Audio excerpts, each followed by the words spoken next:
I've got some real brainiacs with me here, so I could just sit and go get a cup of coffee.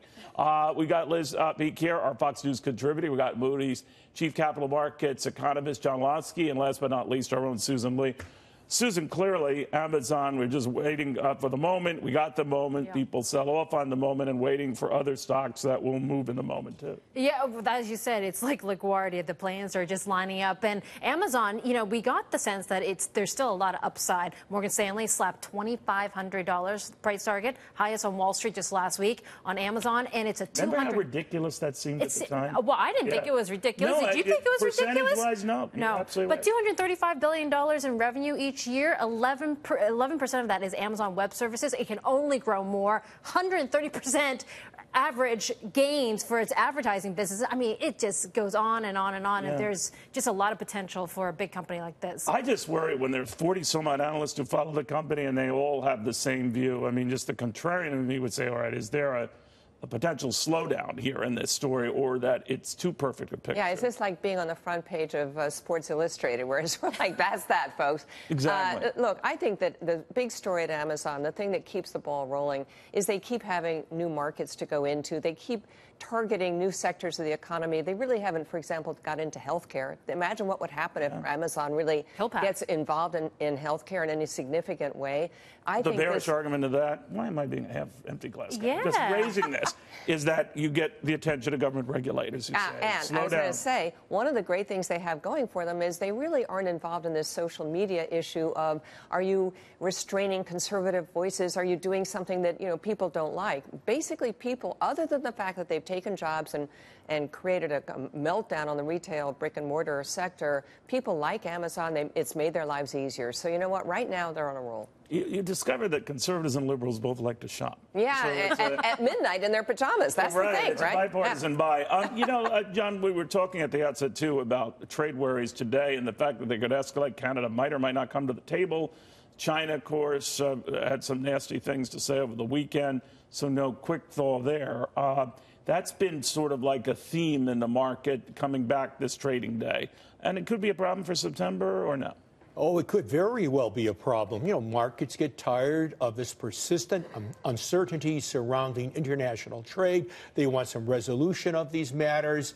My goodness, you know, with NAFTA, you're talking about a new trade pact that effectively tries to regulate the production of automobiles, of motor vehicles in the United States and North America, establishing more or less a minimum wage for auto workers. This goes against what Trump has been doing earlier in attempting to deregulate the economy. So there's a lot of uncertainties, question marks, and it weighs on market performance. You know, Susan, we were talking about this last week, that whatever the worries are, the market seems to trust this president in that it'll all work out. They were very leery and nervous in the beginning, but they hope that it works out. But it doesn't always go that way. I know, but the price action is telling us it will. I mean, the best NASDAQ August since 2000, where the S&P what are we, 2,900 and so. So I feel like investors, and they've been, by the way, going into U.S. assets, they say this is the best place to be in the world right now, first time in 5 years. So there's a lot of rotation Before you were born, I can remember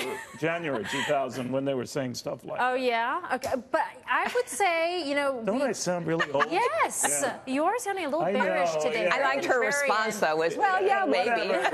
I just think that the market action and the price rotation, money flows is telling you that there's nothing to worry about right now. I'm sorry. We'd like to add one thing, and that is economists are depending upon the market to discipline the Trump administration if these trade proposals, their trade proposals, begin to damage the economy. Economists believe that if they're really going to damage the economy, so the equity markets will fall 5 to 10%. Credit for reining this president in. Right. Yeah, 5 to 10%. And if that happens, then they're going to be forced to abandon this aggressive approach toward trade negotiations. But let's look where we are. That's a warning to equity investors. It's not just the markets that are going to be disciplined. It's also voters. And let's look what happened over the weekend. The EU is now talking about beef imports. This is a huge thing for American farmers, right? That's been a... They're going to buy more beef from the United States. Yes, they're going to increase their imports. The only thing I would say is there are all these negotiations, whether it's the EU or Canada or Mexico or China, there are so many other levers to pull. Let's not forget in the Canadian negotiations that they already gave something on dairy tariffs in the TPP TPP, right? The agreement that we got out of. So there is wiggle room there, and we always have these aluminum and steel tariffs with which Trump can say, hang on, get rid of those if you'll take dairy tariffs down 10% or something like that. Give them more access to the market. So you think they will? The Canadians have no choice but to without come a to the doubt. table. They need to be in this agreement. It is incredibly important for their economy.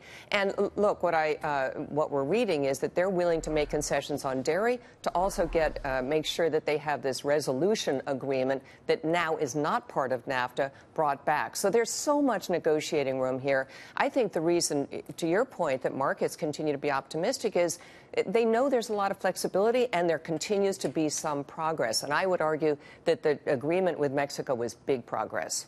And that intimidated Canada.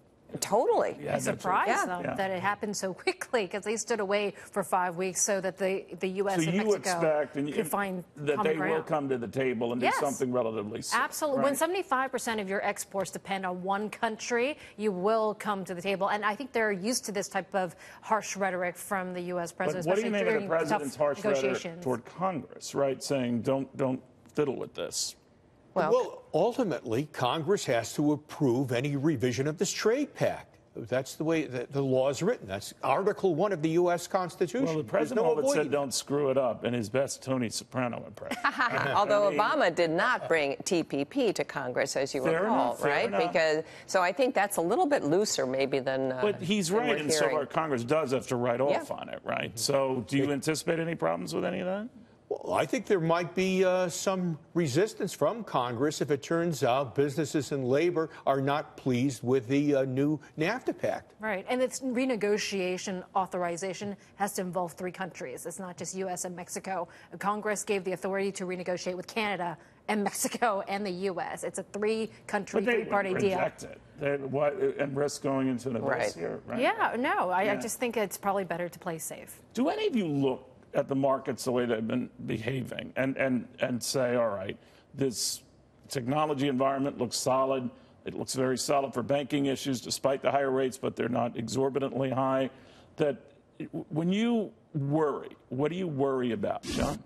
Well, I'm looking at the housing sector that seems to have lost some traction, and that's partly because mortgage yields are higher. They're up 70 basis points from a year ago. Home prices are higher, perhaps becoming unaffordable. Are you surprised for a lot that of mortgage Americans. rates aren't as high as you would think given the economic activity? Or for that matter, interest rates over which the Fed has no control, the market rates, are actually stable, have been a constant.